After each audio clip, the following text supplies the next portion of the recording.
Welcome all of you to our channel Infotech Gurudev. Subscribe, like and share and comment your valuable feedback. बेटा आज हम start कर रहे हैं classifications of microprocessor and speed measurement units of microprocessor by Kapil Kumar MCTS।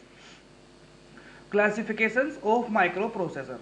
बेटा यहाँ पर हमने माइक्रो प्रोसेसर के क्लासिफिकेशंस जो करने का प्रयास किया है, ठीक है, जिससे कि आपको अच्छी से समझ आए कि माइक्रो प्रोसेसर के जो क्लासिफिकेशंस होते हैं वो क्या क्या होते हैं, वो किस बेसिस पर होते हैं। ठीक है बेटा, अच्छे से आपको समझना है।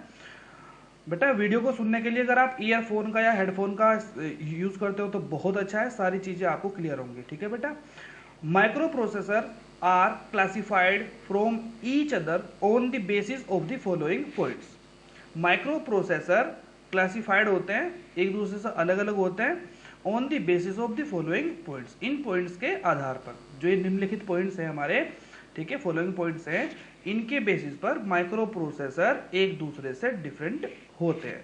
बेटा फर्स्ट पॉइंट है the internal and external clock frequency.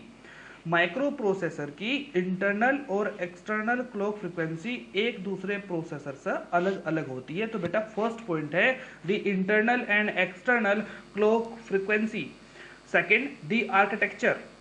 एक प्रोसेसर का दूसरे प्रोसेसर से आर्किटेक्चर अलग अलग हो सकता है। Third, data size execution capacity in a clock cycle. बेटा एक क्लॉक साइकिल में, वन क्लॉक साइकिल में एक माइक्रो प्रोसेसर जो होता है वो कितना डेटा प्रोसेस कर पाता है, एग्जीक्यूट कर पाता है। तो सबकी माइक्रो प्रोसेसर्स की डेटा का जो साइज होता है एक क्लॉक साइकिल में, वो एग्जीक्यूशन की कैपेसिटी अलग अलग होती है, डिफरेंट डिफरेंट होती है। ठीक है ना। नेक्स्ट पॉइंट है बेटा fourth point, the size of external बस। एक्सटर्नल बस के साइज पर भी डिपेंड करेगा कि माइक्रो प्रोसेसर की जो अलग अलग एक दूसरे से अलग अलग होते हैं। ठीक है। Next, maximum addressable memory. बेटा ये 5 पॉइंट्स है, अब हम इनको एक्सप्लेन करते हैं आपको डिटेल में। बेटा ध्यान से सुनना है, सब चीजें एक एक चीजें क्लियर होंगी, ऐसा कुछ भी नहीं है जो आपको समझना है।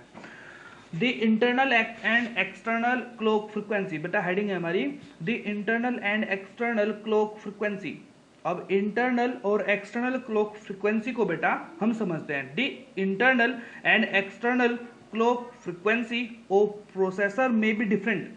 इंटरनल और एक्सटर्नल क्लॉक फ्रीक्वेंसी बेटा प्रोसेसर की डिफरेंट डिफरेंट हो सकती है, may be different, because internal clock frequency refers to the processor working frequency. जो इंटरनल क्लॉक फ्रीक्वेंसी होती है, जो आंतरिक क्लॉक फ्रीक्वेंसी होती है प्रोसेसर की, उसको रेफर किया गया है कि वो प्रोसेसर की एक्चुअल वर्किंग फ्रीक्वेंसी होती है। Whereas the external clock frequency means the speed of processor communicate or transfer data with other components of our computer system। बेटा जो external clock frequency होती है उसमें क्या होता है, एक्सटर्नल क्लॉक फ्रीक्वेंसी को माना गया है कि जो माइक्रो प्रोसेसर है वो हमारे कंप्यूटर के जो अदर कंपोनेंट्स हैं, लाइक हार्ड डिस्क ड्राइव है, ठीक है, और जो अलग अलग कंपोनेंट्स हैं उनसे जो आपस में कम्युनिकेशन करता है, कम्युनिकेट करता है या डेटा ट्रांसफर करता है बिटवीन टू अदर जो कंपोनेंट्स, तो बेटा उसकी जो फ्रीक्वेंसी होती है उसको बोलते हैं एक्सटर्नल क्लॉक फ्रीक्वेंसी। एक बार मैं फिर रिपीट करता हूं बेटा, internal clock frequency micro processor की एक्चुअल क्लॉक फ्रीक्वेंसी होती है, वेयर जो एक्सटर्नल क्लॉक फ्रीक्वेंसी होती है, बाह्य क्लॉक फ्रीक्वेंसी होती है, उसका मतलब होता है बेटा कि माइक्रो प्रोसेसर किस स्पीड से जो कंप्यूटर के जो अदर पार्ट्स हैं उनसे कम्युनिकेट कर पाता है। कम्युनिकेट का मतलब क्या है यहाँ पर बेटा, कम्युनिकेशन का मतलब है यहाँ पर कि डेटा किस स्पीड से जो दूसरे पार्ट्स हैं, दूसरे जो इसमें इंटरनल पार्ट्स होते हैं हमारे कंप्यूटर में, सीपीयू में, तो उनसे डेटा ट्रांसफर कर पाता है। ठीक है ना, with other components of our computer system. Okay, तो बेटा ये हो गया आपका इंटरनल और एक्सटर्नल क्लॉक फ्रीक्वेंसी। मैं समझता हूं कि आपको अच्छे से क्लियर हो गया होगा कि इंटरनल क्लॉक फ्रीक्वेंसी क्या होती है और एक्सटर्नल क्लॉक फ्रीक्वेंसी क्या होती है। इंटरनल माइक्रो प्रोसेसर की एक्चुअल क्लॉक फ्रीक्वेंसी होती है जिस पर वो वर्क करता है, प्रोसेसिंग करता है, डेटा को प्रोसेस करता है, एग्जीक्यूट करता है, एग्जीक्यूशन फ्रीक्वेंसी होती है।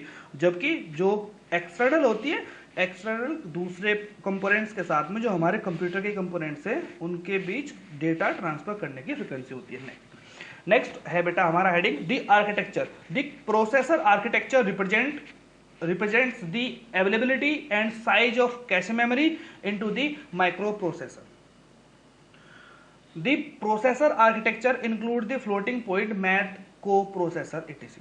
बेटा जो आर्किटेक्चर है, आर्किटेक्चर में ये आता है कि हमारे माइक्रो प्रोसेसर के अंदर, मैंने आपको एक रजिस्टर्स जो मेमोरी पहले समझाई थी जब मैंने माइक्रो प्रोसेसर के ऊपर वीडियो बनाया था, तो बेटा मैंने उसमें आपको समझाया था कि माइक्रो प्रोसेसर के अंदर हाई स्पीड मेमोरी होती है, एक तो सीयू होती है, एक एएलयू होती है, एक हाई स्पीड मेमोरी होती है। जो हाई स्पीड मेमोरी होती है रजिस्टर्स बोलते हैं उनको, तो बेटा वो क्या है, कैश मेमोरी है, ठीक है।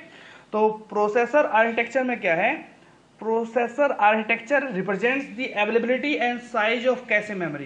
कैशे मेमोरी का कितनी कैशे मेमोरी अवेलेबल है, उसका साइज क्या है माइक्रो प्रोसेसर का, तो ये एक प्रोसेसर से दूसरे प्रोसेसर में वेरी करता है। मतलब एक प्रोसेसर के अंदर कैशे मेमोरी ज्यादा हो सकती है, दूसरे के अंदर कम हो सकती है। तो बेटा ये भी किसका पॉइंट बनता है, ये इसका आर्किटेक्चर होता है कि प्रोसेसर का आर्किटेक्चर कितना है, क्या है, ठीक है। उसके अंदर कैशे मेमोरी का साइज क्या है, अवेलेबिलिटी कितनी है, वो उसकी परफॉर्मेंस पर भी डिपेंड करेगा। अगर किसी के अंदर कैशे मेमोरी का साइज ज्यादा है तो उसकी परफॉर्मेंस रैपिडली इंक्रीज होगी compare to other ones, okay.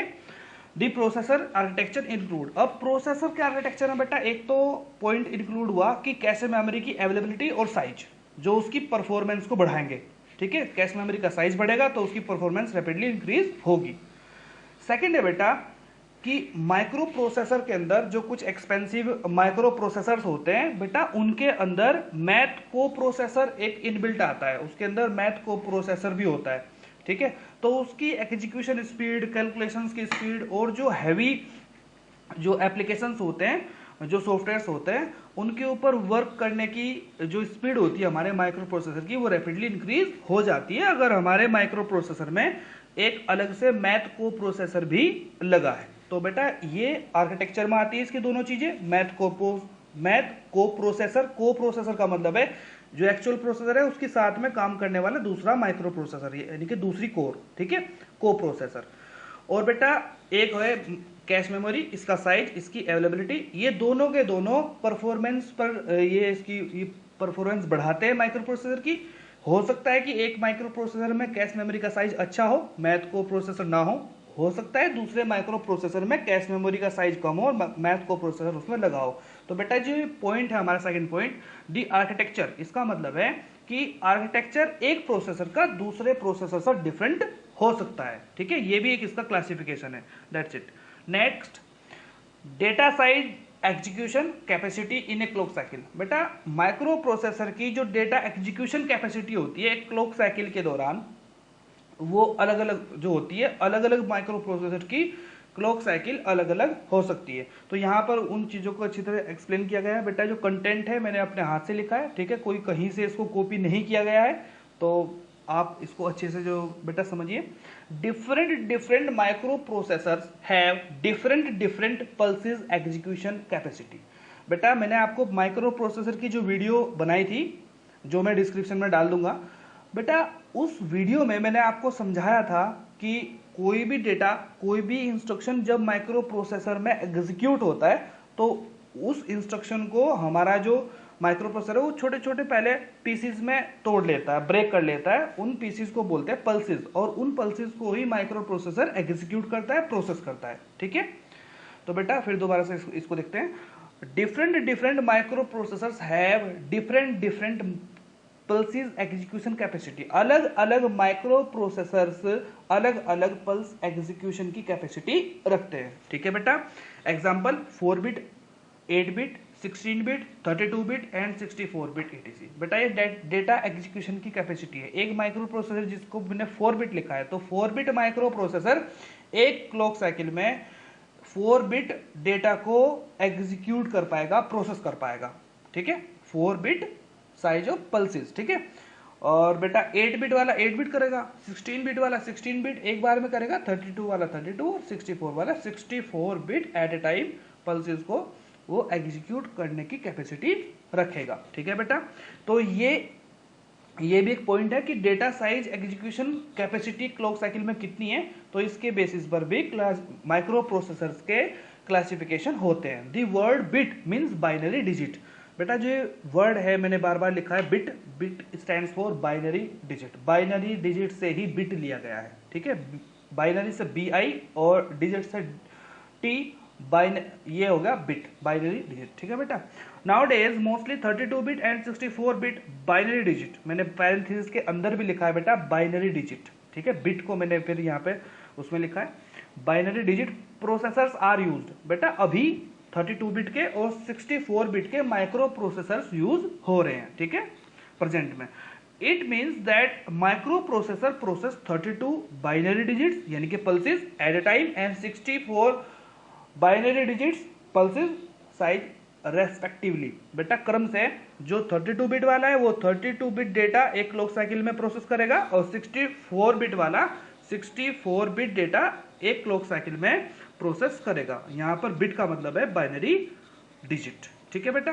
Next हमारा पॉइंट है fourth, the size of external बस, जो साइज होता है एक्सटर्नल बस का उस साइज पर भी डिपेंड करता है कि जो माइक्रो प्रोसेसर है उसके क्लासिफिकेशन क्या होंगे बेटा, ठीक है। तो ये भी एक पॉइंट है। Point number fourth, the external बस मीन्स, बेटा पहले तो एक्सटर्नल बस को समझना पड़ेगा, फिर इसका साइज को समझेंगे कि साइज क्या होता है। एक्सटर्नल बस का ही नहीं मालूम है जो भी, तो एक्सटर्नल बस को समझते हैं ये क्या होता है बेटा।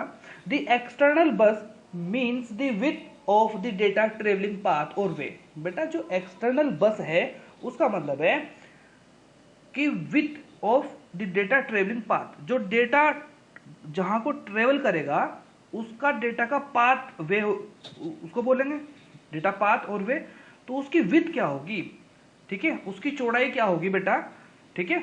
एक्सटर्नल बस का मतलब ये है, ठीक है बेटा।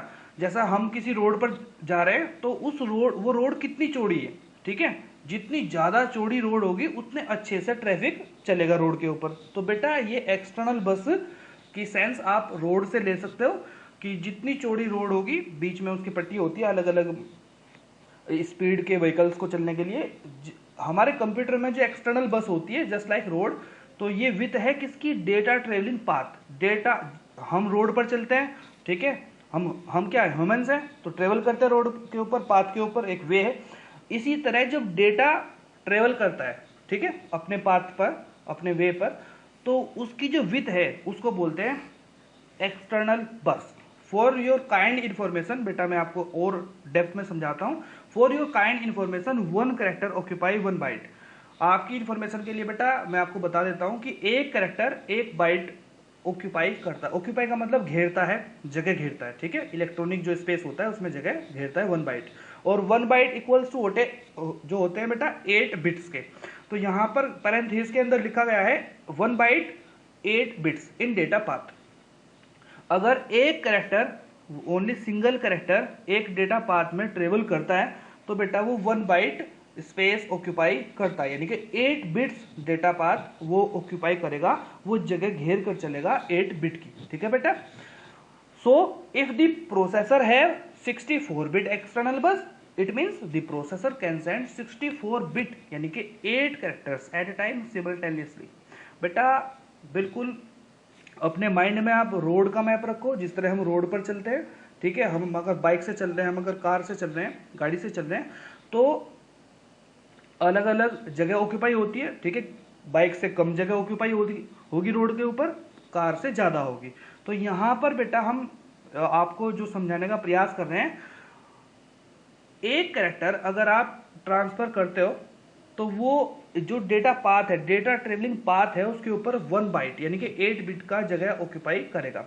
अगर माइक्रो प्रोसेसर बेटा, सो इफ द प्रोसेसर है, अगर प्रोसेसर के पास 64 बिट की एक्सटर्नल बस है, एक्सटर्नल बस का मतलब होता है कि माइक्रो प्रोसेसर के पास 64 बिट की डेटा को भेजने की, ठीक है बेटा, कैपेसिटी है 64 बिट एक्सटर्नल बस। बस का मतलब समझ रहे हो, डेटा ट्रेवल करने, बस होती है ना जिसमें हम ट्रेवल करते हैं, ऐसी बस होती है बेटा जिसमें डेटा ट्रेवल करता है। तो 64 bit external bus, it means the processor can send, processor send कर सकता है 64 बिट यानी कि 8 characters at a time simultaneously, एक साथ, ठीक है बेटा, पैरेलली।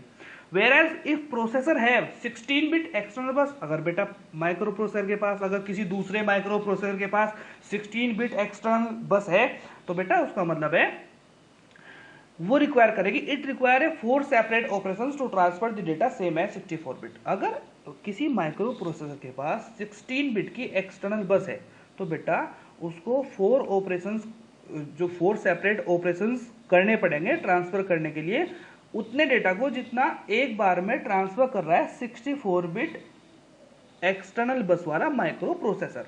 तो बेटा माइक्रो प्रोसेसर अगर के पास 64 बिट की एक्सटर्नल बस है तो वो ज़्यादा डेटा ट्रांसफर करेगा compare to lower bit external bus के तुलना में। ठीक है बेटा, 16 बिट वाला 16 बिट को ट्रांसफर कर पाएगा, ठीक है बेटा, और 64 वाला 64 को ट्रांसफर कर देगा। आई होप आपको ये सब चीज़ें क्लियर हो चुकी होंगी बेटा।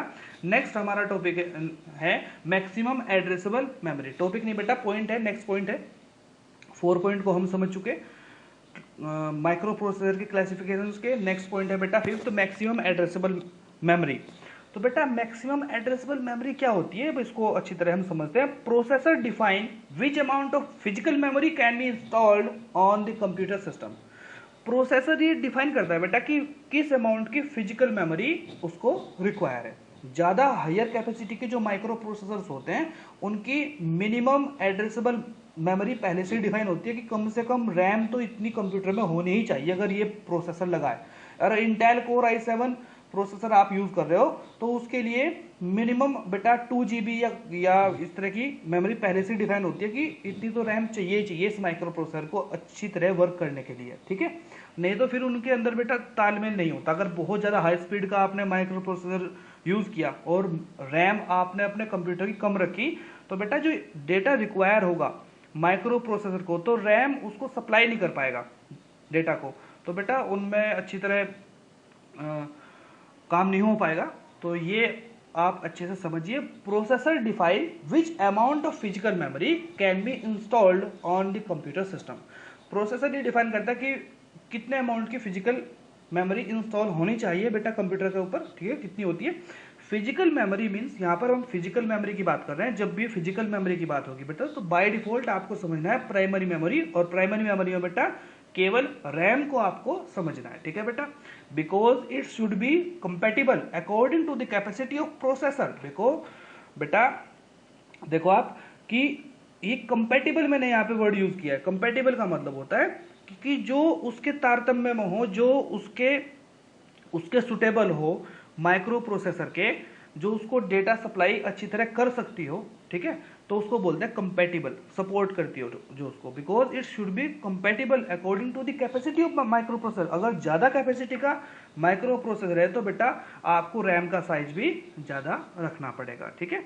एवरी कंप्यूटर हार्डवेयर है ए हार्डवेयर कंपेटिबिलिटी लिस्ट। बेटा हमारे कंप्यूटर में जितने भी हार्डवेयर होते हैं उनकी एक लिस्ट होती है उनके पास, हार्डवेयर कंपेटिबिलिटी लिस्ट, ठीक है। यहाँ पर मैंने कंपेटिबल लिखा है, तो हार्डवेयर कंपेटिबल लिस्ट या हार्डवेयर कंपेटिबिलिटी लिस्ट एक ही बात है। तो बेटा हार्डवेयर कंपेटिबिलिटी लिस्ट में क्या होता है कि माइक्रो प्रोसेसर है, ठीक है। सपोज दैट बेटा मैंने अपने कंप्यूटर में एक नया मदरबोर्ड लगाया है, तो उस मदरबोर्ड की कंपेटिबिलिटी लिस्ट जब मैं देखता हूँ तो वहाँ पर मुझको लिखा मिलता है कि इस मदरबोर्ड में मैं बेटा इंटेल कोर i3 प्रोसेसर तक यूज़ कर सकता हूँ, i5 नहीं यूज़ कर सकता, i7 नहीं यूज़ कर सकता। तो इंटेल कोर i3 तक क्या है, ये कंपेटिबल है, सपोर्ट करेगा, इंटेल कोर i3 तक सपोर्ट करेगा। रैम मैं अपने मदरबोर्ड में जो मैंने अभी लगाया है उसमें बेटा मैं अभी 8 GB रैम तक मैं उसमें लगा सकता हूँ। तो 8 GB रैम में मैं आपको एग्जांपल के रूप में बेटा समझा रहा हूँ कि 8 GB रैम से ऊपर मैं यहाँ पर नहीं लगाऊंगा। अगर बेटा लगाऊंगा तो मेरा मदरबोर्ड सपोर्ट नहीं करेगा, मेरे कंप्यूटर का मदरबोर्ड सपोर्ट नहीं करेगा। तो 8 GB तक बेटा ये क्या है, कंपेटिबिलिटी है इसकी, ये सपोर्ट कर जाएगा, ठीक है। इंटेल कोर i3 तक बेटा क्या है, कंपेटिबिलिटी है, सपोर्ट कर जाएगा मेरा मदरबोर्ड। उससे ज़्यादा अगर मैं हायर कैपेसिटी का माइक्रो प्रोसेसर बेटा यूज़ करता हूँ तो कंपेटिबल नहीं होगा, सपोर्ट नहीं करेगा, इसको बोलते हैं कंपेटिबिलिटी। और बेटा हर एक हार्डवेयर की, कोई भी हार्डवेयर हो, उसकी कंपेटिबल लिस्ट होती है कि कौन कौन से हार्डवेयर, किस रेंज तक के हार्डवेयर, कितनी कैपेसिटी के हार्डवेयर इसके साथ सपोर्ट होंगे और कितनी से ज़्यादा कैपेसिटी के हार्डवेयर सपोर्ट नहीं होंगे, ठीक है बेटा। आई होप कि आप इसको बेटा समझ गए होंगे। Next, now I will explain you processors according to the data execution capacity. बेटा अब मैं आपको एक्सप्लेन करता हूं डेटा साइज एग्जीक्यूशन कैपेसिटी को लेके। मैंने आपको ये पॉइंट एक बार क्लियर किया है, अब इस पॉइंट के और ज्यादा इन डेप्थ में हम जाते हैं क्योंकि ये बहुत जरूरी है जानना आपके लिए। 4 बिट माइक्रो प्रोसेसर, मैंने आपको बताया था ना 4 bit, 8 bit, 16 bit, 32 bit, 64 bit, तो इनको इन डेप्थ में समझते हैं क्या क्या होते हैं, किस तरह वर्क करते हैं, क्या है ये। ठीक है बेटा, 8 bit microprocessor, it is the first microprocessor. बेटा ये पहला माइक्रो प्रोसेसर है। ठीक है, it can handle only 4 bit at a time. ये केवल 4 बिट डेटा हैंडल कर सकता है और प्रोसेस कर सकता है एट ए टाइम, एक बार में। ठीक है बेटा, these bits are in the form of 0 and 1s। इसकी जो बिट्स होती है बेटा ये 0 एंड 1s की फॉर्म में होती है। मैंने आपको पहले ही बताया 4 बिट, बिट का मतलब क्या है, bit stands for binary digit. तो 4 बाइनरी डिजिट को एक बार में ट्रांसफर करता है। तो इसका जो ये प्रोसेस करता है, इसका जो ये एग्जीक्यूशन है 4 बिट का, तो 4 बिट क्या है, 4 binary data, 4 binary digits data पर ये एक बार में एग्जीक्यूट कर पाता है। ठीक है, it is no longer use in microprocessor. बेटा ये अभी यूज नहीं होता माइक्रो प्रोसेसर। ठीक है बेटा, जो अभी के समय में प्रेजेंट में ये यूज नहीं होता, स्टार्टिंग में ये बना था, मैं आपको इसलिए इसको बता रहा हूँ। Because more capacity processors are launched in market. बेटा इससे जो ज्यादा कैपेसिटी के माइक्रो प्रोसेसर्स हैं वो लॉन्च हो चुके हैं। ठीक है, अब हम यूज कर रहे हैं। तो ये मैं आपको ऐसे ही बताया for your kind information.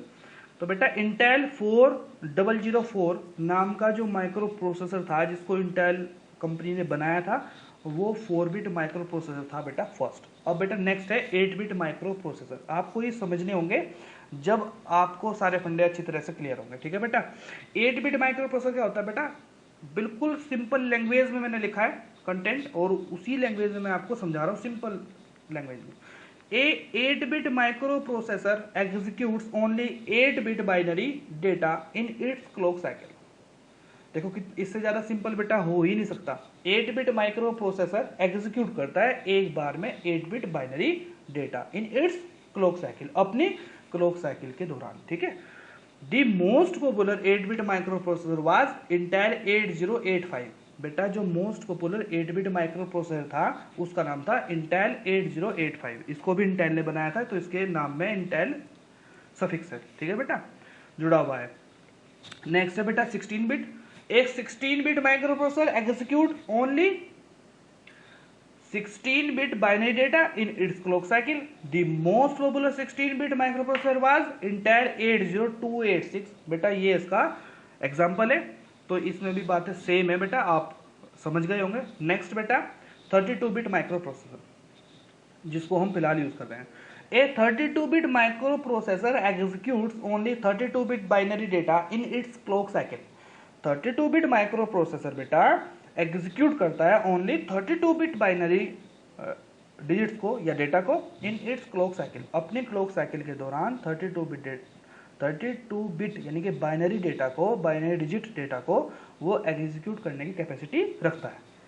The most popular 32 bit microprocessor are Intel 80386, 80486। बेटा जो मोस्ट पॉपुलर जो माइक्रो प्रोसेसर्स हैं उनके जो वर्जन्स मैंने यहाँ पे लिखे हैं इंटेल के हैं, ये भी इंटेल 80386, इंटेल 80486। ठीक है बेटा, ये उनके प्रोसेसर के नंबर हैं, इस नंबर के प्रोसेसर 32 बिट के हैं। These type of microprocessor are used in expensive PCs earlier। पहले समय में इस तरह के जो माइक्रो प्रोसेसर यूज होते थे बेटा वो एक्सपेंसिव पीसीज में होते हैं, पर नाउ करंट डेज ये अब जो हमारे जनरल पीसीज आ रहे हैं उनमें सब में 32 बिट का कैपेसिटी का माइक्रो प्रोसेसर जनरली आ रहा है। ठीक है बेटा, नेक्स्ट है बेटा हमारा 64 bit micro processor. A 64 bit micro processor executes only 64 bit binary data at time और इन इट्स क्लॉक साइकिल। ठीक है बेटा, 64 बिट का जो माइक्रो प्रोसेसर होगा इसका मतलब क्या है बेटा, 64 बिट का मतलब क्या है, 64 बिट की उसमें एक्सटर्नल बस होगी, 64 बिट डेटा की एक्सटर्नल बस होगी उसमें, और वो अपने यहाँ पर 64 बिट बाइनरी जो डेटा है वो एक क्लॉक साइकिल में एग्जीक्यूट भी करेगा, तो इसलिए 64 बिट है। तो 64 bit microprocessor are used in high capacity and powerful work station server as well as mini computers. बेटा जो हम फिलहाल अपने घरों में डेस्कटॉप पीसी या जो लैपटॉप यूज़ कर रहे हैं, इनसे तो जो बड़े होते हैं हाई एंड जो कंप्यूटर्स होते हैं वो मिनी कंप्यूटर्स होते हैं। मिनी कंप्यूटर से ऊपर बेटा मेन फ्रेम कंप्यूटर्स होते हैं और मेन फ्रेम कंप्यूटर से ऊपर बेटा सुपर कंप्यूटर होते हैं। तो ये बेटा मिनी कंप्यूटर में मोस्टली यूज होता है। जो कंप्यूटर जो सर्वर्स होते हैं जो वेबसाइट को चलाते हैं 24 आवर्स, तो उनमें 64 बिट का यूज हो रहा है और इससे जो हायर कैपेसिटी के हैं वो भी यूज होते हैं उसमें। ठीक है बेटा। Next, processor speed and measurement units. जो बेटा माइक्रो प्रोसेसर है हमारा, उसकी स्पीड और उसकी जो मेजरमेंट यूनिट्स हैं उन पर एक बेटा शॉर्ट में देख लेते हैं उनको क्या होती है।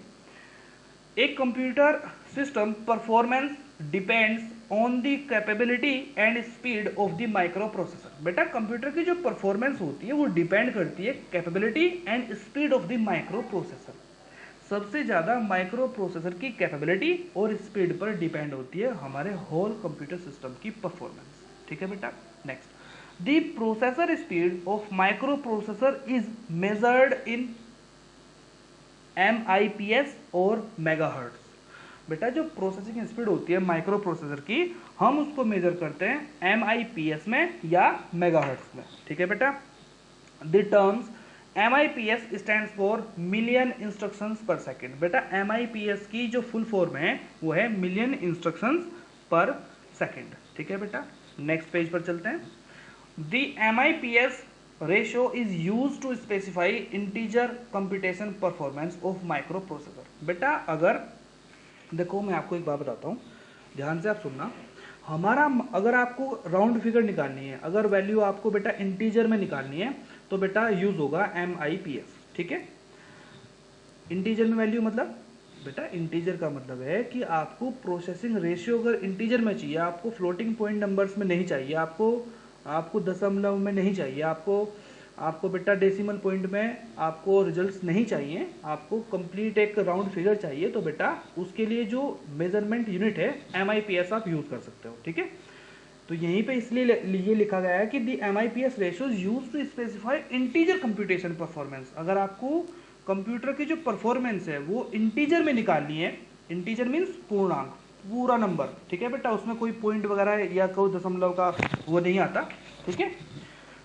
Of microprocessor. ठीक है बेटा। Whereas if you want to measure in floating point ratio of microprocessor, अगर बेटा आप अपने माइक्रो प्रोसेसर की जो कंप्यूटेशन जो परफॉर्मेंस है, उसकी कंप्यूट करने की परफॉर्मेंस है, उसको फ्लोटिंग पॉइंट नंबर्स में देखना चाहते हो, उसको मेजर करना चाहते हो, तो बेटा उसके लिए मेजरमेंट दूसरी यूनिट है। You have to use MFLOPS stands for millions of floating point instructions per second. तो बेटा इसमें बिल्कुल एग्जैक्ट एक्यूरेट मोस्ट एक्यूरेट आपके पास रिजल्ट्स आएंगे। क्यों? क्योंकि डेसिमल पॉइंट्स में भी रिजल्ट्स आपके पास आएंगे। ठीक है बेटा। नेक्स्ट हम चलते हैं micro processor speed with example. अब हम यहाँ एक एग्जांपल के थ्रू बेटा माइक्रो प्रोसेसर की स्पीड को समझेंगे। Microprocessor speed measurement example, if you have a microprocessor of 10 MIPS। बेटा अगर आपके पास कोई 10 MIPS स्पीड का माइक्रो प्रोसेसर है आपके पास, it means it can process और एग्जीक्यूट 10 × 10⁶ इंस्ट्रक्शन पर सेकेंड। इसका मतलब है बेटा 10 MIPS का कि 10 × 10⁶, ध्यान देना बेटा, 10⁶ instruction per second, 10 × 10⁶ instruction per second ये एग्जीक्यूट करने की कैपेसिटी रखता है। ठीक है बेटा। We can write in another measurement unit like 10 MHz और 10 MIPS। बेटा हम इसको 10 MHz भी लिख सकते हैं, 10 MIPS भी लिख सकते हैं, पर दोनों की दोनों सेम है, तो यहाँ पे लिखा है बोथ आर सेम।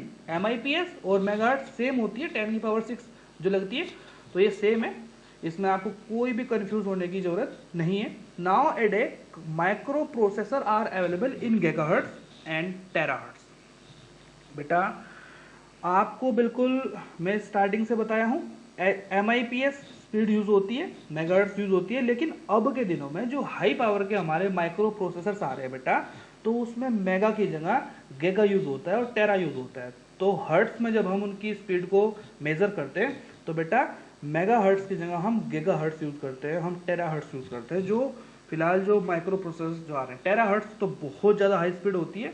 जो 5th जनरेशन के हमारे कंप्यूटर्स हैं, जो सभी रोबोट्स होते हैं, उनमें टेरा हर्ट्स की स्पीड के माइक्रो प्रोसेसर होते हैं। जबकि जो हमारी बेसिक कंप्यूटिंग जो नीड्स हैं हमारे घरों में, ऑफिस में, उसमें गीगा हर्ट्स में ही माइक्रो प्रोसेसर की स्पीड वाले प्रोसेसर यूज होते हैं मोस्टली। ठीक है बेटा। नाउ